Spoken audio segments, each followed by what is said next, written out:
What the disinformation ecliptic false positives of 2008 and 2009 show us is that we were pretty much on the money right from the get-go. We published our book, Planet X Forecast and 2012 Survival Guide, with an estimated orbit for Planet X through 2014.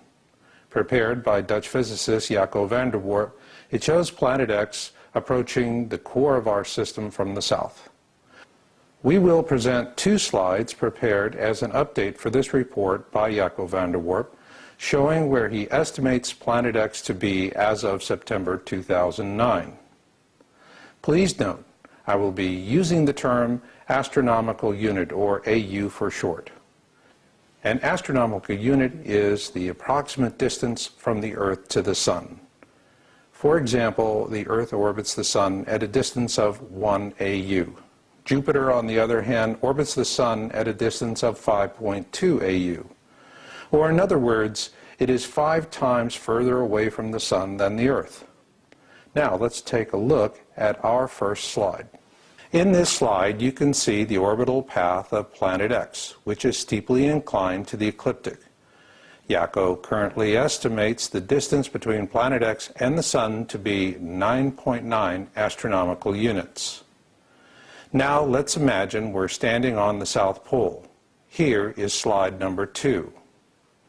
Here we're looking above the horizon at an angle of approximately 60 degrees, and Planet X is in the constellation Pictor.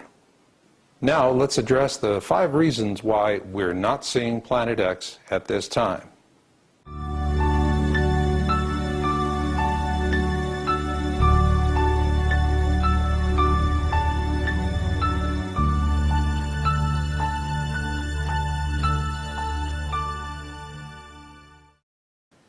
We know Planet X has been here before, and we have the ancient accounts of the Sumerians, Egyptians, Celts, and many more.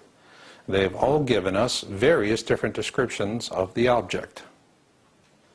For example, in the ancient wisdom texts we publish called the Coldrum Bible, the ancient Egyptians called it the Destroyer, whereas the ancient Sumerians called it Nibiru. Consequently, there are a lot of different ideas as to the nature of this object.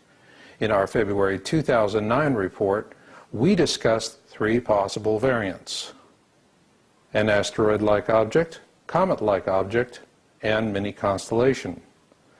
Until Planet X is officially observed, it could be anything, although we do know it is big. Otherwise, it would not be interacting with the other bodies in our system as it does.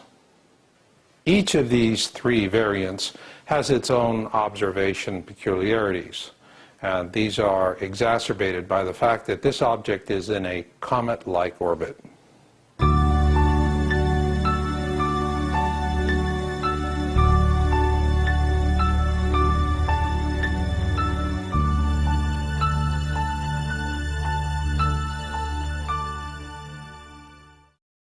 Regardless of what type of object Planet X turns out to be, one thing we do know is that it is in a comet-like orbit, and that makes it very unpredictable. A good example is comet Hale-Bopp. It was the most widely observed comet of the last century, and it was dubbed the Great Comet of 1997. At the time of its discovery in 1995, it was estimated to be in a 4,200-year orbit around our Sun. However, in 1996, it passed within 0.77 AU of Jupiter. To help put that in perspective, Venus orbits our Sun at a distance of approximately 0.72 AU. So, as a result of a 0.77 AU flyby past Jupiter, Hale-Bopp's 4,200-year orbit was shortened by 40% to just 2,533 years. How could this happen? Just as with Planet X, Hale-Bopp's orbit around our Sun is steeply inclined to the ecliptic, which makes it inherently unstable. And the substantial reduction in its orbit is explained by a theory called the Kozai mechanism. You can learn more about the Kozai mechanism on the internet, and it is covered extensively in our book Planet X Forecast and 2012 Survival Guide. As we've often pointed out in our book and on our websites, this object is in an unstable comet-like orbit. Simply stated, Planet X is a fast traveler and its orbit is steeply inclined to the ecliptic. Ergo, its orbital behavior is highly unpredictable and subject to change at any time. This will become even more pronounced as Planet X closes the distance between itself and our Sun.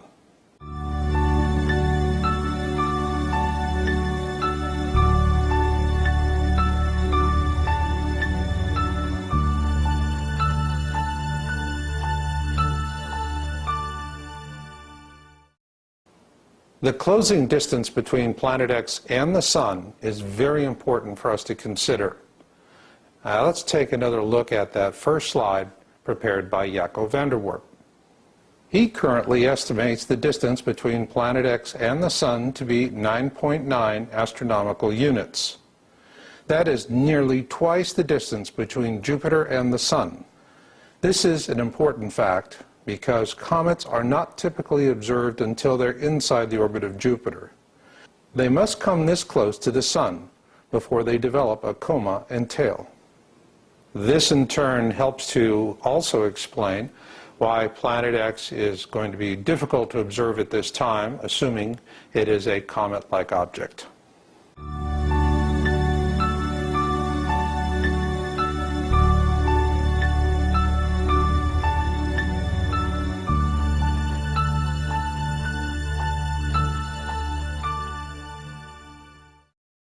To help give us a perspective on the Planet X transit through the southern skies, let's return to Jaco van der Warp's second slide. When we presented the second slide, the one where we are looking from the South Pole out into space, we're doing so at an angle of approximately 60 degrees up from the horizon. When we do so, our estimate places Planet X in the constellation of Pictor.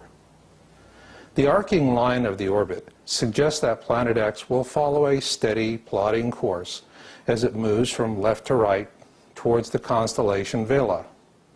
However, this is not the case because of two reasons. First, the manner in which the Earth rotates on its poles as it relates to our view of the night sky. And secondly, because Planet X is in a comet-like orbit that is steeply inclined to the ecliptic.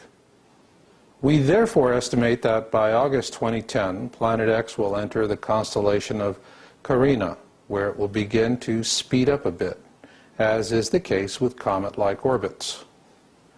During this time, the distance between Planet X and the Sun will be decreasing, while at the same time the angle of its orbit will be increasing.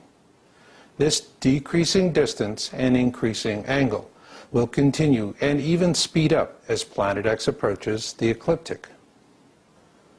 Assuming Planet X continues following this orbital path, regardless of what type of object it may be, the fact is it's going to be heading towards the Milky Way, and that creates a whole new kind of viewing problem.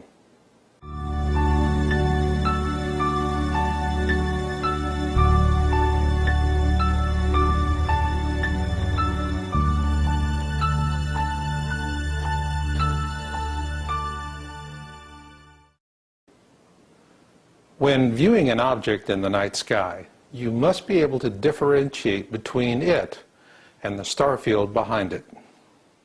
To illustrate the complexity of this, let's assume that you are going to a candlelight vigil